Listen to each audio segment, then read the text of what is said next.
राजकारणी व्यक्ती आपल्या मुलांचे लाड पुरवण्यासाठी कुठल्याही थराला जातात. त्यातली त्यात जर वडील मुख्यमंत्री असतील तर मग विचारायलाच नको.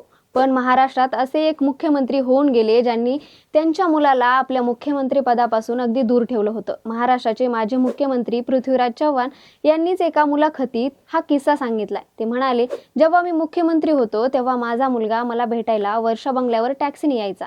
अनेकदा त्याची टॅक्सी पोलिसांनी गेटवर अडवली. पुढे बोलताना चव्हाण म्हणाले, माझा मुलगा दिल्लीत असतो, पण मी त्याला हे सांगितलं होतं की मी महाराष्ट्रात मुख्यमंत्री असेपर्यंत तू इकडे काही काम करायचं नाही.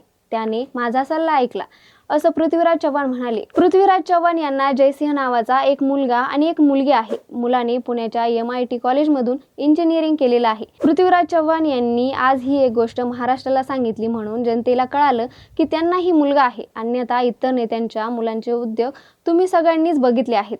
तानाजी सावंतांचा मुलगा विमानाने रुसून थायलंडला जातो, तर मंत्री संजय सिरसट यांचा मुलगा कोट्यावधी रुपयांचे हॉटेल खरेदी करू पाहतो. शिवाजीराव निलंगेकर यांच्यासारख्या मुख्यमंत्र्यांनी आपल्या मुलीला MD परीक्षेत गुण वाढवून दिले म्हणून खुर्ची खाली करावी लागली, तर मोहनराव जोशी या माजी मुख्यमंत्र्यांनी जावयाचे लाड भोवले होते. अशोक चव्हाण जेव्हा मुख्यमंत्री होते तेव्हा त्यांनी आपल्या सासूला शहीदांच्या कोट्यातून मुंबई फ्लॅट घेऊन दिले होते. त्यामुळे त्यांना आपलं पद सोडावं लागलं होतं. पण या सगळ्यात पृथ्वीराज चव्हाण मात्र अतिशय वेगळे ठरलेत.